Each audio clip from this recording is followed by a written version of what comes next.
Olá, hoje vamos falar de sistema financeiro com ele que fez carreira de estagiário a diretor executivo. Meu convidado de hoje determinado, pragmático, sonhador, natural de Gramado.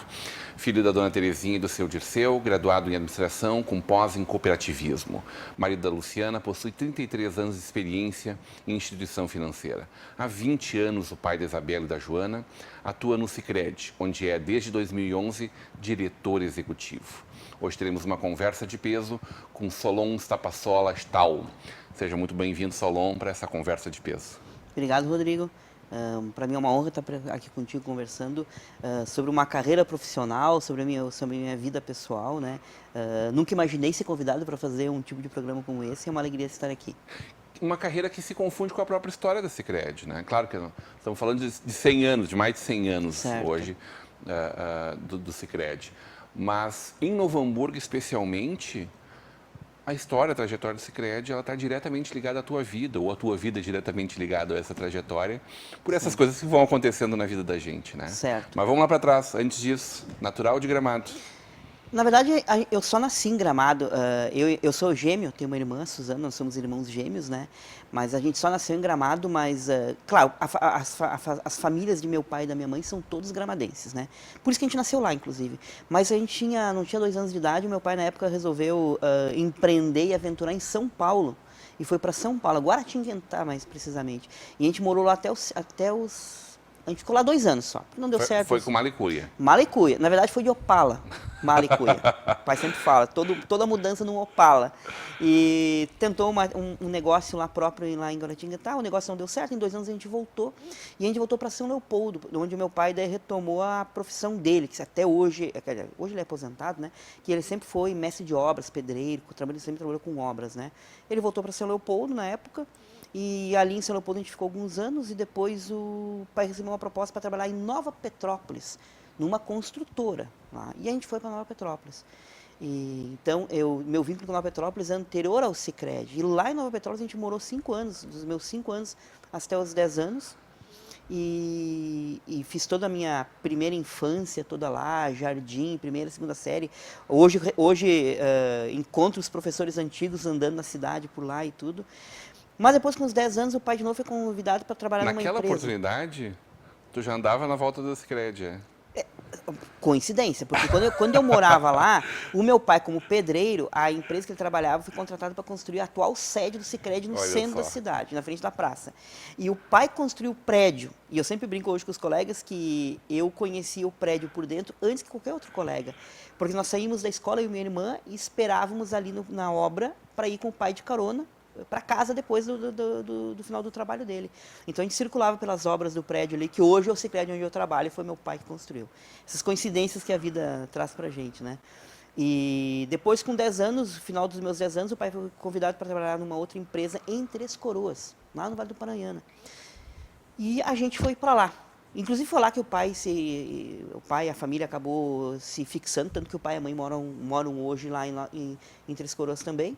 E a gente foi para lá. E lá, na época, eu comecei minha carreira de trabalho, né? Porque daí eu comecei a estudar numa escola estadual, sempre estudei em escolas públicas, né? O pai, a nossa família sempre viveu do salário do meu pai, como pedreiro. Vocês podem imaginar que não era uma renda alta, era uma renda... O dinheiro era contadinho, né? Eu tenho muito fixo na minha memória... isso é muito forte assim, na minha memória, que quando o pai recebia o pagamento, ele trazia dinheiro vivo na época, né? Era tudo dinheiro vivo. Ele trazia o dinheiro para minha mãe. A minha mãe sempre foi a contadora da casa, né? E ela tinha uma listinha com todas as despesas, separava o dinheiro e tudo para ver o que sobraria do dinheiro, né? Contadoria, controladoria... Tudo, mandatoria... Quando você pagar e receber, tudo com ela. Tudo, era tudo com a mãe. Até hoje é assim, até hoje é assim. Sempre a mãe que controlou. Sabe o teu pai, diga-se de passagem. Né? Eu acho que é por isso que eles conseguiram tudo que eles conseguiram, né? Com o pouco salário que o pai tinha. E isso sempre me marcou muito, né? E ali eu comecei a estudar em escola pública e tudo, e aos 14 anos eu precisei começar a trabalhar, e o meu pai conseguiu um emprego para mim na fábrica que ele trabalhava, porque o pai trabalhava na fábrica de calçado, mas construindo para a fábrica. Época que as fábricas estavam em expansão, então sempre construindo um depósito, construindo uma fábrica nova, construindo a casa de um sócio, construindo a casa de outro sócio, na cidade, na praia. Então o pai trabalhou anos sem parar para uma indústria de calçadista, que hoje não existe mais, como tantas outras lá, né? E foi nessa fábrica que o pai pediu um emprego para o patrão, que o pai tinha uma relação muito boa com o patrão, se podia arrumar um emprego para o filho dele que queria começar a trabalhar. E meu pai só pediu, arruma um empreguinho melhor do que trabalhar lá na cola, tudo. E daí arrumaram um emprego para mim no almoxarifado. E eu lembro que eu tinha que carregar aquelas latas de cola no almoxarifado, que eram... Eu nunca fui grande, assim, fui pequenininho, imagina eu pequenininho com 58 quilos, que é o que eu pesava na época, né? As latas de cola eram gigantes para mim. E eu trabalhei 6 meses ali. Por que só 6 meses? Porque na metade... eu comecei a trabalhar em dezembro de 84, se não me engano. Ou de 83, não lembro bem. Na metade daquele ano, o Banco do Brasil, de Três Coroas, contatou a escola estadual lá da cidade e disse o seguinte: olha, a gente vai abrir uma vaga de estágio aqui na cidade e a gente queria que vocês indicassem 3 meninos que tenham boas notas, que sejam bons alunos, e para fazer um concurso, mas que tenham uma característica: eles têm que ser de famílias humildes. A gente não quer dar para um filho do empresário, a gente quer possibilitar que alguém comece uma carreira, né? E eu fui um dos 3 meninos escolhidos, fui lá no Banco do Brasil na época, fiz a prova e passei. Fui a maior nota. Tanto eu sei que depois, como estagiário, eu encontrei as provas arquivadas e vi as provas dos meus colegas e a minha prova. E eu comecei um trabalho no Banco do Brasil. Eu sempre digo que a minha base foi dentro do Banco do Brasil, de muita organização, de seguir normas, essa coisa toda. O Banco do Brasil sempre foi muito forte, né? E eu tive chefes que me marcaram muito, né? O Omar Petri, o Luiz Carlos Stocker, nem sei onde eles vivem hoje, né? Porque o Banco do Brasil tinha aquela coisa de pessoas que vinham de tudo aquele lugar trabalhar, né? Eles não são lá da cidade, né? Depois iam embora, a gente passava por eles, eles passavam pela gente e iam embora, né? E aprendi muito com essa gente toda lá no Banco do Brasil. Só que, na época, existia uma regra no Banco do Brasil que um estagiário, ele não podia ser efetivado, né? Então, eu fiquei até os 17 anos e 10 meses no Banco do Brasil, não podia passar de 18 anos. E eu tive que sair do Banco do Brasil na época. E na época, por conta da escola, o segundo grau que eu fazia lá de noite, eu fazia o segundo grau, trabalhava durante o dia e de noite fazia o segundo grau. Um colega do segundo grau disse que trabalhava no Banco Meridional e disse: olha só, tu saiu do Banco do Brasil, vai abrir concurso para estagiário no Banco Meridional. Tu não quer fazer? Quero fazer. Mas o concurso era dia 30 de dezembro e tem que começar no dia 2 de janeiro. Porque na época, como os concursos eram para estagiários, a decisão era da própria agência, só que a agência fazia uma prova e escolhia a melhor nota. Então não tinha que ir para Porto Alegre, não tinha que ir para um outro departamento, era ali, e eles davam a resposta no final da prova. E eu fui. E o Silvio, que era o Silvio, que infelizmente já faleceu, um pouquinho mais velho do que eu, Silvio Silvério da Silva, um grande amigo que eu tive, ele me convidou e disse: não, Saulo, vai lá que é tranquilo, não vai ter nenhum candidato, vai ser tu. Tá. Eu fui. Cheguei lá no dia 30 de dezembro e tinha um monte de gente naquela sala. Ok, já que estou aqui, vamos fazer a prova, né? Fiz a prova, questões básicas, português, matemática, noções bancárias, que se dizia na época, algumas coisas de compensação, que tinha umas regras. Como eu tinha trabalhado no Brasil, eu tinha uma vantagem. E ao final, corrigiram as provas e já me disseram: não, Solon, foi tu que passou. Quando é que começa? Dia 2. E eu tinha marcado férias. Então, não tive férias naquele ano. Dia 2 de janeiro, comecei a estagiar no Banco Meridional. E lá no Banco Meridional, eles permitiam que os estagiários pudessem fazer concursos para serem efetivados. Porque o Banco Meridional, na época, vamos lembrar, ele era um banco estatal. Uhum. Ele era um estatal na época, né? Mas podia fazer. Só que era um processo que tinha que ser feito em Porto Alegre. É um processo bem robusto, né? Com algumas entrevistas, inclusive, na sequência. E, na verdade, eu fiz 2 vezes a prova. Na primeira vez que eu fiz a prova... Não, eu fiz uma vez a prova. Eu fiz a prova e passei. Fui efetivado. Fui efetivado na época como... Na época, o menor cargo era assistente de balcão. Eu sempre brinco com as criançadas, a gurizada que começa no Sicredi hoje, que eu fiz de tudo numa agência bancária. Pode imaginar tudo. Eu fiz arquivo, eu fiz contabilidade, na época se fazia contabilidade dentro da agência. Fazia slip de contabilidade, débito e crédito, eu fazia isso. Porque eu era muito bom de datilografia e tudo mais. Eu fiz curso de datilografia, né? 160 batidas por minuto, eu não esqueço. Está no meu diploma de unidade. E eu sempre brinco também que eu fiz Tanto que eu fiz tudo, que eu fui a menina da captação, porque na época, para fazer captação de recursos, eu precisava uma menina bonita, né? Eu fiz esse trabalho também lá no Meridional. Eu fiz de tudo, fazia chimarrão, fazia café, fazia de tudo. Eu fiz de tudo na emissão financeira. O que sempre me deu uma vantagem importante. Eu sabia tudo que acontecia. Ninguém me enrola muito sobre atividade bancária, porque eu fiz qualquer coisa numa emissão financeira. E na época eu entrei nessa função, depois eu fui ser caixa, e quando eu estava lá sendo caixa, um dia um gerente disse para mim, outra pessoa que eu prezo muito, o Afonso, Carlos Afonso Feiten, que era de Taquara, não sei onde é que... Acho que ele mora por Taquara ainda. O Afonso disse assim, Solon, tu é um guri bom, tu é um guri inteligente, tu não quer tentar uma carreira na área comercial? Porque daí para ir para a área comercial, ser gerente de negócio, tinha que fazer concurso, banco estatal. Eu não podia de caixa ser promovido diretamente, eu ia fazer um concurso. E eu fui fazer, eu tinha 21 anos na época, eu fui fazer. E eu lembro que teve uma dinâmica lá, muitas dinâmicas, muito psicólogo, eu já lidei com psicólogo nessa vida aí, fazendo teste. E eu lembro que eles perguntaram para mim assim, Solon, o que tu pensa ser no futuro? E na época, por isso que eu botei que eu sou um sonhador. Porque na época eu lia muito. Eu li, pode imaginar qualquer coisa. Eu li desde o Capitalismo Selvagem até o Comunismo do Marx. Eu lia tudo. E na época eu lia muita poesia. Eu era fã do Pablo Neruda, que inclusive esse ano conheci a casa dele. Fui a Vinha del Mar, conhecer. Vinha del Mar não, é aquela cidade do lado. Isla Negra. Isla Negra, né? Isso mesmo. E eu fui lá conhecer. Eu sempre fui um fã do Pablo Neruda. E na época ele perguntou, o que tu quer ser no futuro? E eu me arriscava a escrever poesias, né? Ele disse, eu quero ser um poeta. O que deu? Não, vamos botar como gerente de negócio. Um poeta, né? Tomei pau, não passei. Passou 1 ano, 2, abriu de novo o processo, passou mais, porque eu já tinha 24 anos. Me inscrevi de novo, e daí aprendi, que eu não podia dizer isso, né? E fui lá e passei. De novo, foi em dezembro. Eu me lembro que eu recebi a resposta no dia 24 de dezembro, véspera. Quer dizer que tu aprendeu também a trabalhar com as psicólogas. Também, que eu não queria dizer o que eu gosto de verdade, né? Na verdade, eu já tinha desistido, não é que eu tinha desistido, eu tinha largado um pouco também da poesia, né? Porque eu vi que o mundo tinha que ser mais pragmático, né? As coisas são mais pragmáticas. Começa a pagar conta, começa a ter conta para pagar, a gente vai vendo que a poesia é importante, mas não...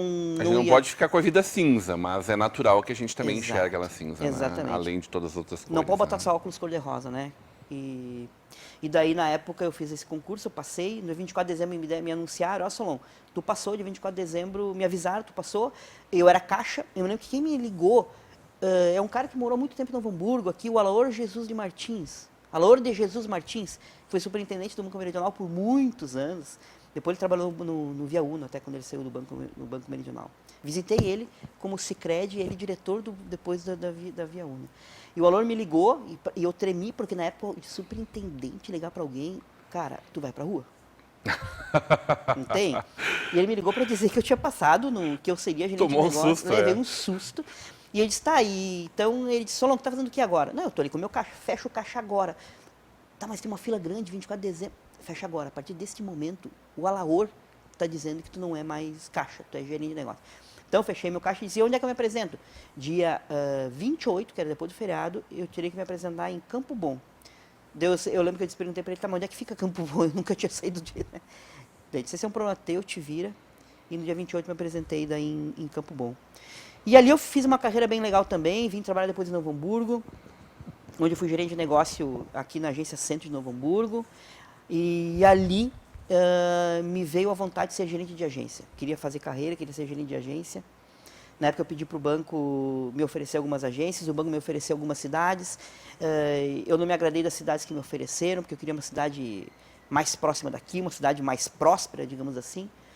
E por coincidência, naquele período, eu li no jornal NH que tinha sido aberta uma vaga, aliás, que ia ser feito um concurso para uma instituição financeira que ia se instalar em Novo Hamburgo, e não dizia qual era.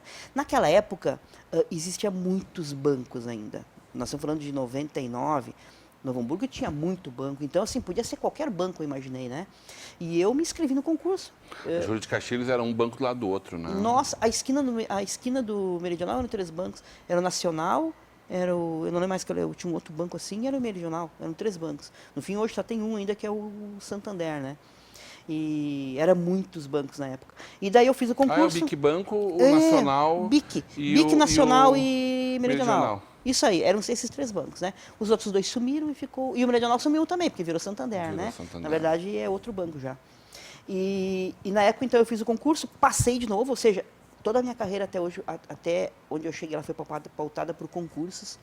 Eu sou de um tempo ainda que concurso tinha muita força. Hoje a gente não contrata mais ninguém por concurso. Aí esse banco não era bem um banco, tu entrou nele sem saber exatamente como designava ele. É muito mas engraçado. Essa é a tua história de vida dos últimos 20 anos. Isso.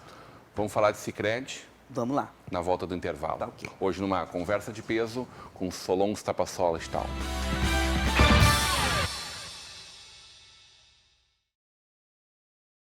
De volta para uma conversa de peso, hoje recebendo o diretor executivo da Sicredi Pioneira, o Solon Stapassola Stahl. Conversamos um pouco do início da tua trajetória profissional, da tua vida também.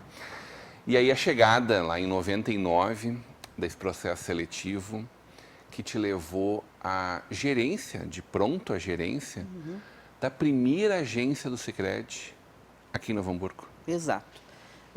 Acabei sendo, então, o primeiro gerente do Sicredi aqui, CFK, né? Eu fui o primeiro a inaugurar uma agência aqui. Na época, a gente inaugurou a agência ali na Bento, em frente à Igreja da Ascensão, do lado da Caixa Federal, numa galeriazinha que tem ali. Na verdade, o prédio é grande, mas tem algumas lojinhas. Eu sempre digo que o Sicredi nasceu literalmente numa garagem aqui em Novo Hamburgo, né? E as coisas foram evoluindo bem, e depois a gente acabou indo para aquela outra esquina lá da Joaquim Nabuco, que é uma esquina bem importante. Ali o Sicredi passou para um outro patamar em Novo Hamburgo, né, quando foi para aquela esquina. A gente acabou virando referência. Onde é que fica o lugar tal? Mas em 99 ninguém sabia o que era Sicredi. Nem não, tu que trabalhava dentro do sistema financeiro estava familiarizado com tanto isso. que é até engraçado que quando eu fiz a prova para o concurso, e eu passei no concurso, me chamaram um dia, me ligaram dizendo: olha só, tu fez o concurso tal, prestação financeira, agora tem algumas etapas na sequência, algumas entrevistas, alguns testes, a gente sabe que tu viesse fazer aqui. Daí, ok, e onde é que fica? Nova Petrópolis. Nova Petrópolis, mas que banco que é então? Daí que me disseram, é Sicredi. Daí que eu fui entender o que eu estava fazendo, né? E na verdade, eu fiz a entrevista e eu demorei um pouco para cair a ficha do que era o Sicredi, né? E eu até lembro que eu comentei com meus colegas, né? Comentei com o meu chefe, que era no Banco Meridional, do Meridional na época, e ninguém sabia o que era Sicredi, e me chamavam de maluco, mas tu vai largar uma carreira num banco grande, que tu tem chance de ser gerente a qualquer momento aí, para ir para uma instituição financeira que ninguém conhece, cooperativa, esse negócio vai quebrar. Esse negócio não é sério. E lembro também que eu tive que pedir demissão. Já tinha 80 anos, né? Pô, já tinha uma história gigantesca, né? Claro que por algumas questões principalmente de restrições legais que as cooperativas tiveram, certo, por alguns governos, elas não conseguiam crescer até ali. Elas começaram a crescer mesmo em 95 em diante. Até 95 elas foram muito bem até a década de 60. Da década de 60 até os anos 80, até 1980, até 95, elas andaram praticamente de lado, né? Elas começaram a crescer mesmo, foi ali em diante.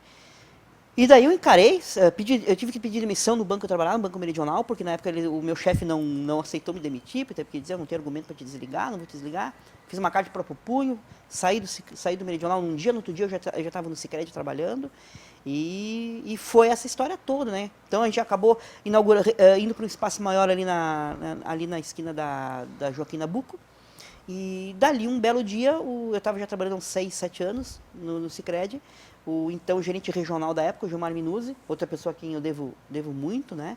Ele me convidou para ser assessor regional, o assessor dele, para fazer um trabalho junto às agências, um trabalho muito mais comercial, de desenvolver as carteiras, desenvolver negócio nas cidades que o Sicredi atuava na época. E eu aceitei, de bate-pronto, aceitei. Eu fiquei alguns meses ainda na agência, até preparar meu sucessor e tudo mais. Sucessora, na verdade, que foi a Eliane, que assumiu no meu lugar na época. E fui para Nova Petrópolis. Na época, não fui de Malicuia, continuei morando em Novo Hamburgo ainda. Eu fiquei praticamente 3 anos, todo dia subindo ou descendo, porque como o meu trabalho era nas agências, eu tinha agendas em São Leopoldo, Novo Hamburgo, eu tinha agendas em Caxias, eu tinha em várias cidades onde o Sicredi estava presente na época, né? E acabei, então, depois de um tempo, indo morar em Nova Petrópolis. Naquele momento, a tua esposa fazia hemodiálise aqui no Novo Hamburgo, né? Sim. A tua então esposa, que depois veio a falecer, isso. né? A minha primeira esposa, que depois faleceu, ela fazia hemodiálise, por isso que, inclusive, eu não saí daqui de Novo Hamburgo, eu fiquei morando aqui, porque ela fazia hemodiálise em Campo Bom, na verdade, a clínica era de Campo Bom. E para nós ia ser uma contramão muito grande ir para Nova Petrópolis e arrumar hemodiálise em Caxias do Sul. Então aqui já estava todo o esquema montado e tudo, e estava dando certo. Mas depois, infelizmente, ela acabou falecendo e eu fui daí de Malicuia para Nova Petrópolis, né? Aonde tu conheceu, dentro da Sicredi, Dentro do Sicredi. a tua esposa? Isso. Muita coincidências da vida, porque a Luciana, que hoje é minha esposa, ela trabalhava numa agência do Sicredi que eu tinha pouquíssimo contato. Na época eram 100 e tantos funcionários, né? Era mais um funcionário que tinha dentro do Sicredi, a Luciana. Mas depois de um tempo que eu estava em Nova Petrópolis, ela foi convidada também para vir fazer um trabalho na sede em Nova Petrópolis, ser assessora de crédito. E a gente começou a trabalhar juntos daí, né? E acabamos namorando e aí tá aí, casando. a Isabela e a Joana. A Isabela e a Joana. Isabela já com 9 anos, a Joana com 3 anos. Como é que a Isabela fala quando ela conta para alguém o que o pai dela fazem?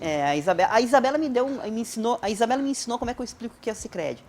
Para quem não conhece, porque hoje em dia o Sicredi está mais conhecido, né? Mas ainda tem dúvidas de como é que o Sicredi funciona. Quando pergunto para a Isabela onde é que o pai dela trabalha, ela fala com muito orgulho que o pai dela é diretor do Sicredi. Tá, mas o que é Sicredi? Ela responde, com a sabedoria dela de 9 anos, que o Sicredi é tipo banco, mas é diferente. É essa a explicação que a Isabela dá, né? E eu uso isso muito porque, na verdade, a atividade nossa diária é idêntica de um banco. Mas é diferente, né, por ser uma cooperativa. Tu usou exatamente isso, de certa forma, para fazer o approach do Sicredi lá atrás, né? Tu tinha contato com uma grande carteira de pessoas jurídicas, né? Perfeito. E a forma de instigar eles a receber uma visita era dizendo, deixa eu te explicar. Eu tinha o benefício da dúvida, né? Pô, mas o que é Sicredi? Cara, por telefone é difícil explicar. Posso explicar pessoalmente? E isso me abria muitas portas para explicar o que era Sicredi dentro de Novo Hamburgo. Porque, evidentemente, por muito tempo, né, enquanto a força do marketing não era essa presença que vocês têm hoje, o nome não é essa imponência que existe hoje. Hoje, no Brasil inteiro, né, dependia muito de pessoas que levavam a sua credibilidade, a sua forma de apresentar a empresa para essa construção, para chegar no momento que ela está hoje realmente. Nós éramos na época, hoje ainda é assim, mas na época só dependia mesmo das pessoas. Mas hoje tem carteira completa de produtos. Eu sempre conto uma passagem que na época quando eu inaugurei Novo Hamburgo, os primeiros 2, 3 anos, os associados de pessoa física que eu tinha, que eram pessoas, eles chegavam em novembro, dezembro ali no Sicredi, diziam para mim, Solon, eu gosto muito do teu trabalho, eu gosto muito do Sicredi, mas agora em dezembro eu vou transferir todo o meu dinheiro para o banco tal. Por quê? Porque o Sicredi na época não tinha cartão de crédito, não tinha agência no litoral, não tinha tecnologia, não tem mobile. 99, ontem. Exatamente. Então as pessoas não tinham como movimentar com o Sicredi. Ia Então, para a praia, tempo atrás. veranear, ia para outro estado, tinha que transferir o dinheiro para o Banco do Brasil, para o Banco do Sul, outro para um outro banco, porque não podia movimentar com o Sicredi. Isso foi por um tempo limitante do crescimento do Sicredi, né? Mas hoje, felizmente, o Sicredi tem um portfólio completo. Bom, uma experiência internacional na área da cooperativa, né? Sim. No cooperativismo. No cooperativismo. Um estudo, um reconhecimento de como mundo afora, essa verdade que, como tu falou, nos anos 60 foi um movimento muito forte, lá atrás era um movimento muito forte, anteriormente mais forte ainda, pela carência de tudo, talvez. Mas a gente redescobriu, ou está redescobrindo o cooperativismo, né?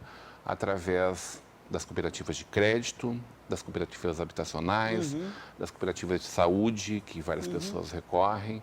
As cooperativas agrícolas são uma verdade há muito tempo, né? Desde sempre, talvez. Mas, sobretudo, está desmistificando e, cada vez mais evidentemente, a gestão organizada dessas instituições, elas dão segurança para quem vem a participar delas. Porque todo mundo vira dono, né? Exato. Vira dono do lucro e, naturalmente, vira dono do prejuízo. Este é o grande ponto de interrogação. Certo. E, às vezes, a gente ouve, Brasil afora, algumas histórias que deixam a gente muito preocupados. Claro. Evidentemente, quando a gente fala de uma instituição financeira do tamanho do Sicredi, tem uma série de mecanismos que vocês desenvolveram que hoje impedem que qualquer problema maior aconteça, né? Como está esse momento? Hoje não preciso explicar mais tanto o que é, mas vocês continuam recebendo muitas procuras todos os dias, né? Sim. Está muito mais fácil falar sobre isso. O que vem pela frente? O Sicredi, O movimento do cooperativo de crédito está vivendo um momento bem especial, né? Apesar disso, a nossa participação de mercado ela é muito pequena. Hoje, se nós considerar todas as cooperativas de crédito do Brasil, eu estou falando de Sicredi, Cicobi, Unicred, Cressol e outras tantas, nós temos somente 6% da população brasileira que é associada a uma cooperativa. Quando a gente vai para a Europa, e eu tive a felicidade de já viajar algumas vezes para lá e conhecer em loco as cooperativas de lá, elas por exemplo, na Alemanha, 25% do PIB bancário está em cooperativa. Elas são os líderes de mercado na Alemanha. Na França, 60% do PIB francês está dentro de cooperativa de crédito. 52% da população americana é associada a uma cooperativa de crédito. Olha só. Ou seja, aqui no Brasil, nós estamos ainda engatinhando, nem estamos em pé ainda do que a gente ainda pode ser como instituição financeira, né? E nesse particular, o Banco Central tem sido muito importante, porque o Banco Central viu nas cooperativas um mecanismo importante, primeiro, de bancarização, porque em cidades muito pequenas os grandes bancos não querem ir, mas lá está presente uma agência do Sicredi, uma agência do Cicobi, né? E eu cito só na nossa região, Linha Nova, Vale Real, Picada Café, os bancões não querem ir, né? Mas o Sicredi está lá, Presidente Lucena, está lá o Sicredi, Presidente Lucena, né? Então, um relógio grande no meio da cidade. Que é um presente que a gente dá para todas essas comunidades, né? Então, a bancarização, outra coisa que o Banco Central vê nas cooperativas de crédito, uma forma importante de democratizar crédito, para que o crédito chegue para todo mundo. E o terceiro ponto que eles veem nas cooperativas é que as cooperativas tendem a ser reguladoras de mercado na questão preço. Há estudos do Banco Central que mostram que onde as cooperativas de crédito são relevantes, a taxa média de crédito naquela praça é menor. O que explica, por exemplo, que nas nossas cidades vizinhas aqui, Novo Hamburgo e São Leopoldo, ainda seja tão pequena a participação das pessoas nas cooperativas? Eu sempre é o costume simplesmente pronto? Tem outra coisa que explique isso? Tem uma questão que que é zona de conforto. Tem a minha conta a vida inteira no banco tal, vou ter que abrir uma outra conta, tem isso, né? Mas acho que os dois principais fatores, primeiro, desconhecimento. As pessoas desconhecem. A gente até entre nós, cooperativistas, a gente fala que o principal concorrente hoje do Sicredi, claro, respeitando os bancos que concorrem bem com a gente, né? Mas o principal concorrente mesmo é o desconhecimento. As pessoas não sabem como é que funciona uma cooperativa, não sabem o que é de verdade o Sicredi, né? Pensa que é só um banco. Se é só um banco, eu já tenho conta no banco tal, então banco por banco eu fico no banco que eu estou. Mas é diferente, como diz a minha filha Isabela, né? E o segundo ponto que eu acho muito importante, isso inclusive eu ainda vou escrever sobre isso, vou estudar esse assunto, é que não pode ser coincidência que nos países desenvolvidos de primeiro mundo, onde o nível educacional é alto, as cooperativas de crédito são muito relevantes. E ao contrário, países mais pobres, inclusive de nível educacional baixo, como a América Latina e África, a cooperativa de crédito é irrelevante. Então está ligado ao nível educacional das pessoas. A gente fala muito aqui na nossa Vale TV da importância do dinheiro que a gente movimenta aqui, ficar aqui. Perfeito. Tá? Quando a gente fala no banco estadual, talvez seja uma realidade próxima da gente. Mas quase todos os outros bancos, o dinheiro não fica aqui, ele vai para outros lugares. E ele movimenta muito pouco a nossa realidade. E aí é um testemunho de quem viveu algumas das reuniões que vocês fazem, das assembleias anuais, né? Que as pessoas decidem juntos rumos, os investimentos, para onde vai, o que acontece com o dinheiro. Isso é uma quebra de paradigma e isso faz a certeza de que o crédito vai estar mais pertinho de mim. Perfeito. O crédito vai ser liberado a partir do momento que eu estiver mais pertinho do meu banco também e viva ele no dia a dia, né? Acho que é uma série de qualidades que a gente está vivendo. Obrigado pela tua presença, foi uma grande honra poder te entrevistar. Já tive a oportunidade de falar tanto com o seu Mário, ex-presidente, eterno, né? Uma pessoa que é porta-voz, hoje ele é o coração hoje da Pioneira. O coração dele bate. O Thiago como presidente, figura fantástica, um cara super inteligente, hoje falando com um homem que fica lá trabalhando enquanto eles podem ser os presidentes também, né, Solon? É mais ou menos isso. É quem toca o dia a dia, digamos assim, né? Obrigado pela presença, seja sempre muito bem-vindo, muito sucesso para a nossa Sicredi. Obrigado, Rodrigo. Obrigado pelo espaço e com certeza a gente tem muito que crescer ainda como cooperativa, não só Sicredi, como movimento cooperativista para melhorar o Brasil. E nós como sociedade, né? Exatamente. Hoje numa conversa de peso com o diretor executivo da nossa Sicredi pioneira, Solon Stapassola Stahl. Continue agora com a programação da nossa Vale TV, da nossa rede comunidade de televisão.